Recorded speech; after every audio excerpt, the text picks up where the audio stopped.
बिस्मिल्लाहिर्रहमानिर्रहीम अस्सलाम वालेकुम। फ्रेंड्स, आज के इस वीडियो में हम शुरुआत कर रहे हैं physics class 11 first chapter and first topic that is introduction to physics. जो पिशावर बोर्ड का फिज़िक्स का बुक है उसमें फर्स्ट चैप्टर का जो फर्स्ट टॉपिक है वो है scope of physics, physics and it's scope लिखा है। लेकिन हमने शुरुआत की है इंट्रोडक्शन ऑफ फिज़िक्स से। इंट्रोडक्शन ऑफ फिज़िक्स में स्कोप भी आ जाता है।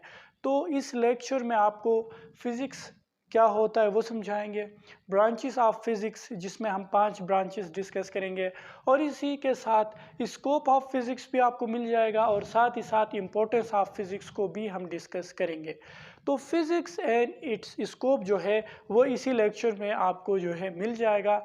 और साथ ही साथ में जो आपके एक्सरसाइज का फर्स्ट क्वेश्चन जो है वो आपसे ये कहता है define physics and write down its importance in the field of technology, in the field of science, and write down its role to our society। ठीक है, तो आपका फर्स्ट लॉन्ग क्वेश्चन भी इसी लेक्चर में कवर हो जाएगा, आपका first topic scope of physics भी इसी में कवर हो जाएगा। तो हम इंट्रोडक्शन ऑफ फिज़िक्स में जो सबसे पहले मैं आपसे डिस्कस करने जा रहा हूँ वो बैकग्राउंड ऑफ फिज़िक्स, यानी फ़िज़िक्स आया कहाँ से है। तो ये समझा जाता है कि फ़िज़िक्स की शुरुआत न्यूटन, हाइजेंस वगैरह इन साइंटिस्ट ने की, लेकिन ये तो 17th सेंचुरी के साइंटिस्ट हैं। ठीक है, इससे पहले भी जो है फ़िज़िक्स का कंसेप्ट मौजूद था। इससे कई सौ साल पहले फ़िज़िक्स जो है फ़िज़िक्स के कंसेप्ट बने थे। जो फिज़िक्स के लिए पहला वर्ड यूज़ हुआ करता था दैट वाज फ्यूजिस। ठीक है, फ्यूजिस वर्ड फिज़िक्स के लिए इस्तेमाल हुआ करता था, जिसको इंट्रोड्यूस किया था एक साइंटिस्ट ने जिसका नाम था थेल्स। ठीक है, उसका आप अगर लाइफ देखें वो पैदा हुआ था 624 बीसी को।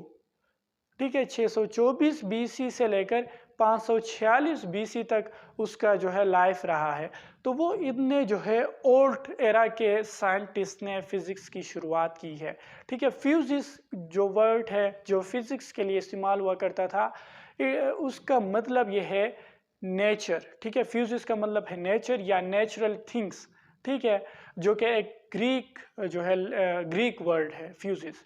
उसके बाद जो है 350 बीसी इसी वक्त में और साइंटिस्ट आए, लोनियन जिसका नाम था, और इसी तरह डेमोक्राइटस एक फिलोसोफर थे, उन्होंने एटमोस का नाम रखा। ठीक है, एटम के लिए। तो ये सारे कंसेप्ट्स तब ही बन गए थे। ये बैकग्राउंड में आप जाएं तो ये इसकी हिस्ट्री जो है बहुत पुरानी है। ठीक है, ये जो न्यूटन, हाइजेंस वगैरह जिन्होंने, न्यूटन ने ग्रेविटी का कंसेप्ट दिया, हाइजेंस ने लाइट के बारे में हमें बताया, ये तो 17वीं सदी का जो है उनके साइंटिस्ट थे। तो कहने का मतलब ये है कि फ़िज़िक्स जो है वो बहुत पुरानी जो है, फ़िज़िक्स के कंसेप्ट हमें बहुत पुराने हिस्ट्री से मिल जाते हैं। वहाँ से फ़िज़िक्स जो है थोड़ा थोड़ा होके कंसेप्ट्स बनते गए, मॉडिफाई होते गए, नए थ्योरीज बनने लगे। इस तरह होते हुए आज हमारे पास फ़िज़िक्स एक एडवांस्ड फॉर्म में मौजूद है। ठीक है, अच्छा, तो ये थी इसकी बैकग्राउंड। अब आते हैं फिज़िक्स है क्या, यानी फिज़िक्स का डेफिनीशन क्या है। तो यहाँ पे हमने डेफिनीशन लिखा है। फिज़िक्स की डेफिनीशन क्या है? Physics is the branch of science which deals with the study of matter, energy and there mutual relationship. Physics हमारे पास साइंस का वो ब्रांच है जिसमें हम मैटर को स्टडी करते हैं, एनर्जी को स्टडी करते हैं, और उनका जो बाहमी ताल्लुक है यानी म्यूचुअल रिलेशनशिप, उसके बारे में डिस्कस करते हैं। जिस तरह हम सब जानते हैं कि साइंस वो नॉलेज है जो एक्सपेरिमेंट और ऑब्जर्वेशन से हासिल हो, तो फिज़िक्स में भी जो नॉलेज पाई जाती है ये एक्सपेरिमेंट से आई है और ऑब्जर्वेशन से आई है। तो इसलिए हम कहते हैं कि फ़िज़िक्स साइंस का एक ब्रांच है। और इसमें हम स्टडी क्या करते हैं? मैटर को। ठीक है, मैटर यानी जो भी चीज़ें जिनका कोई मास हो, कोई जगह लेते हैं, वो मैटर है। ठीक है, इसमें हम मैटर को स्टडी करेंगे और एनर्जी को स्टडी करेंगे। यानी एनर्जी, जिस तरह एनर्जी हम डिफाइन करते हैं, the ability to do work, काम करने की सलाहियत को एनर्जी कहते हैं।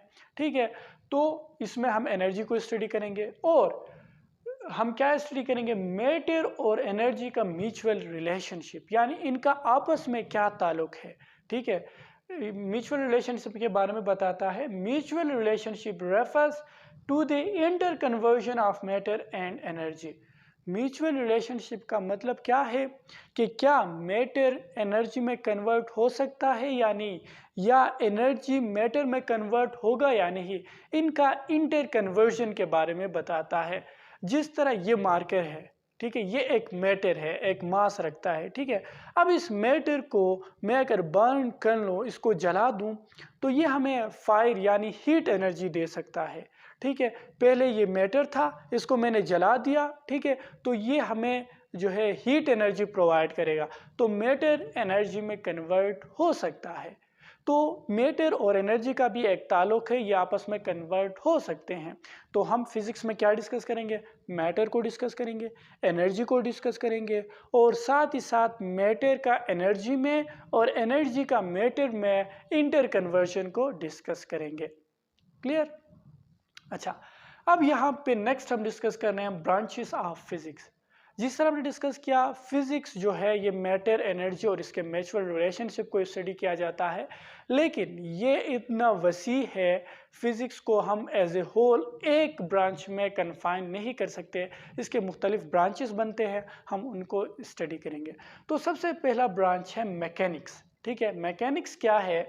It is the branch of physics which deals with the study of motion of objects and the causes behind their motion. Mechanics physics का वो ब्रांच है जिसमें हम डिस्कस करते हैं मोशन ऑफ ऑब्जेक्ट्स। ठीक है, study of motion of objects and the causes behind there motion. Mechanics में हम ऑब्जेक्ट्स के मोशन को डिस्कस करते हैं और उन ऑब्जेक्ट के मोशन के पीछे रीज़न क्या है, काजेस क्या हैं, उनको डिस्कस करेंगे। यानी काज क्या हो सकता है एक ऑब्जेक्ट के मोशन में? फोर्स होगा, फोर्स की वजह से एक ऑब्जेक्ट मूव कर सकता है। यानी मैकेनिक्स फिजिक्स का वो ब्रांच है जिसमें हम ऑब्जेक्ट्स के मोशन को डिस्कस करते हैं और जो फोर्सेस उन मोशन का काजेस बनते हैं, काज बनते हैं, उनको हम डिस्कस करेंगे। क्लियर। अच्छा, दूसरे ब्रांच पे आ जाएं, हीट एंड थर्मोडायनामिक्स। ठीक है, जिस तरह नाम से वाज़ेह है, डायनामिक्स बोलते हैं मोशन को, फ्लो को, थर्म बोलते हैं हीट को। ठीक है, तो थर्मोडायनामिक्स मतलब फ्लो ऑफ हीट। तो हीट एंड थर्मोडायनामिक्स को आप कैसे डिफाइन करेंगे? It is the branch of physics which deals with the study of heat and its flow. Heat and thermodynamics में हम हीट के बारे में स्टडी करते हैं, जो कि एनर्जी की एक फॉर्म है, हीट। तो इस ब्रांच में हम हीट को स्टडी करेंगे और हीट के फ्लो को स्टडी करेंगे। ठीक है, फॉर एग्जांपल, ये अगर मेरे पास एक आयरन रॉड है और इसके अगर मैं एक एंड को हीट अप कर लूँ तो वो हीट फ्लो करते हुए दूसरे एंड तक आ जाएगी और ये पूरा आयरन रॉड हीट अप हो जाएगा।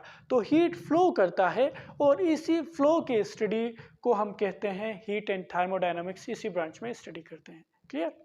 अच्छा, नेक्स्ट ब्रांच देख लें, इलेक्ट्रोस्टैटिक्स एंड इलेक्ट्रोमैग्नेटिज्म। क्या कहता है? This branch of physics deals with the study of static and moving charges.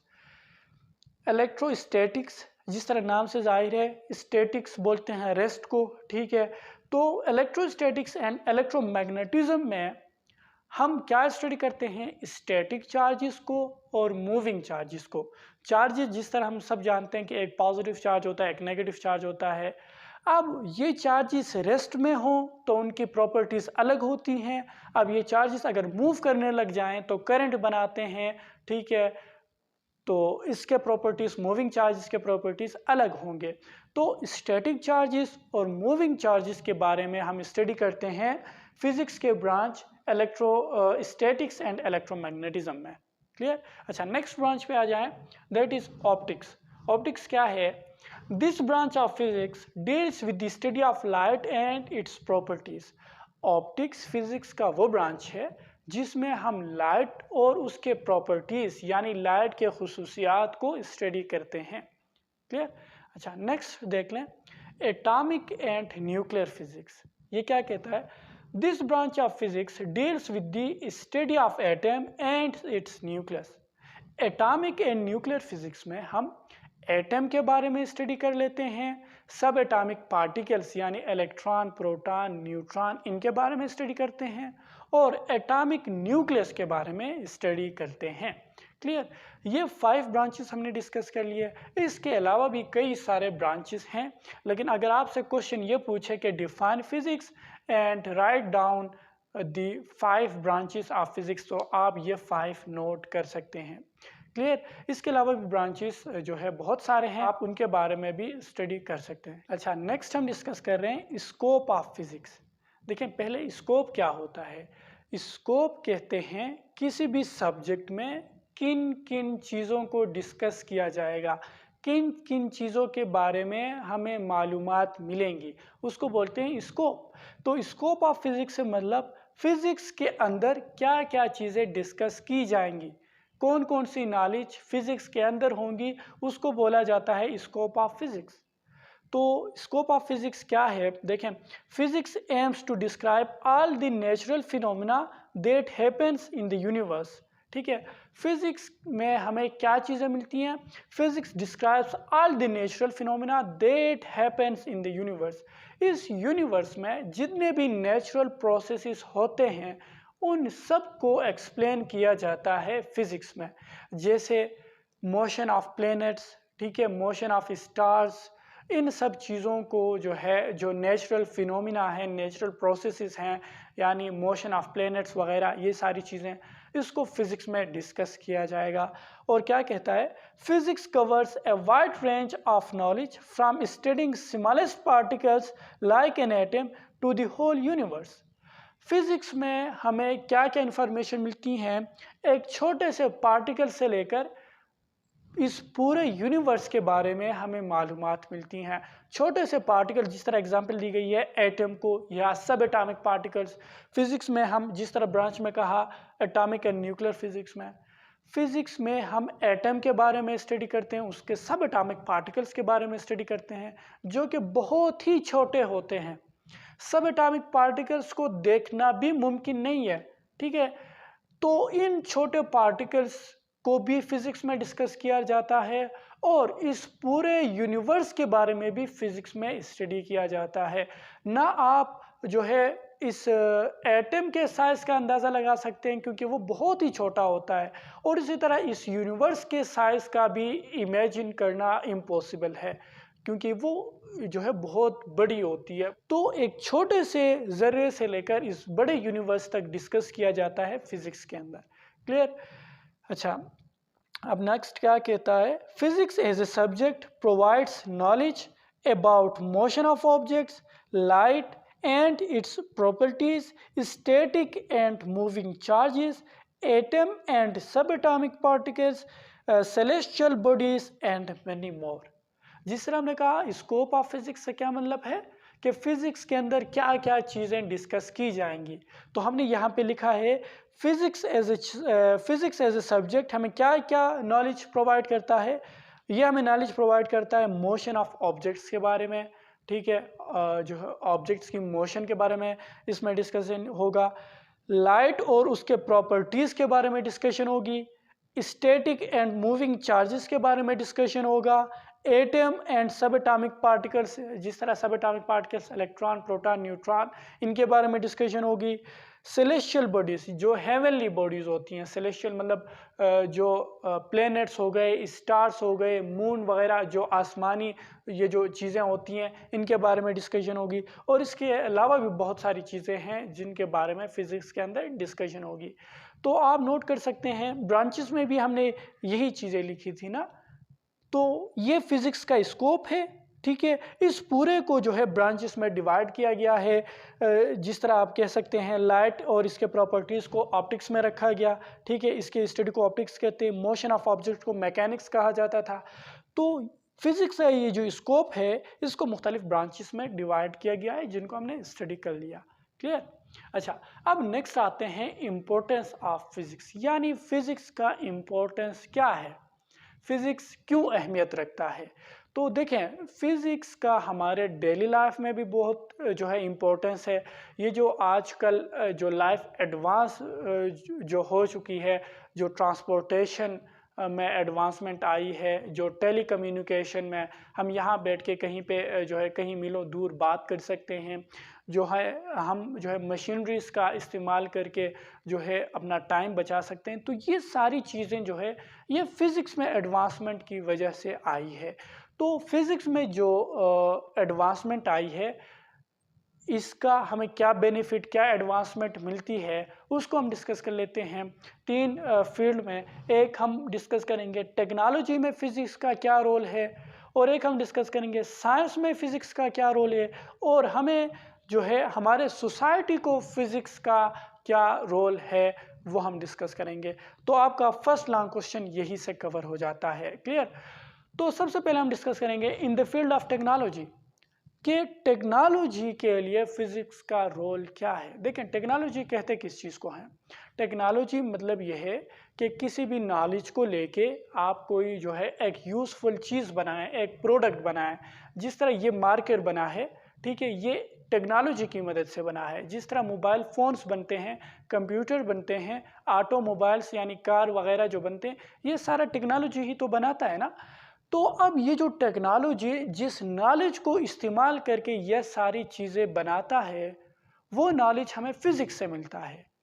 यानी laws, theories and concept physics के इस्तेमाल होते हैं, और उनको प्रैक्टिकली अप्लाई करके टेक्नोलॉजी जो है वो नए नए यूज़फुल प्रोडक्ट्स बनाता है। क्लियर? तो इसको हम कैसे डिफाइन करेंगे, कैसे लिखेंगे इसके बारे में? Technology is governed by the concept and laws of physics. Here the knowledge is shaped practically to make different technological equipment like phones, automobile, etc. ठीक है, टेक्नोलॉजी के बैकग्राउंड में टेक्नोलॉजी को चलाने के लिए जो कंसेप्ट रिक्वायर्ड होते हैं वो हमें फिजिक्स से मिलते हैं। ठीक है, फिजिक्स एक बेस प्रोवाइड करता है, एक नॉलेज प्रोवाइड करता है। ठीक है, उसी नॉलेज को यूज़ करते हुए, उन्हीं फिजिक्स के कंसेप्ट को यूज़ करते हुए टेक्नोलॉजी जो है वो इन सारे इक्विपमेंट्स को जो है वो प्रोड्यूस करता है। क्लियर? अच्छा, नेक्स्ट हम डिस्कस करेंगे in the field of science, यानी साइंस के फील्ड में फिजिक्स का क्या रोल है। जिस तरह फिजिक्स खुद एक साइंस का ब्रांच है, लेकिन फिजिक्स का साइंस के दूसरे ब्रांचेस के लिए क्या रोल है, जैसे बायोलॉजी के लिए इसका क्या रोल है, जैसे केमिस्ट्री के लिए फिजिक्स का क्या रोल है, जैसे इंजीनियरिंग के लिए फिजिक्स का क्या रोल है, इन चीज़ों को डिस्कस करेंगे। तो पहले मैं आपको बता दूं, जो अदर ब्रांचेस ऑफ साइंस हैं, जैसे बायोलॉजी हो गया, जैसे केमिस्ट्री हो गई, इनके लिए भी फिजिक्स का बहुत बड़ा रोल है। जिस तरह आप सुनते हैं ऑप्टिक्स जो है, आप मेडिकल लाइन में भी ऑप्टिक्स का जो फिजिक्स का ब्रांच है, इसका बड़ा रोल है।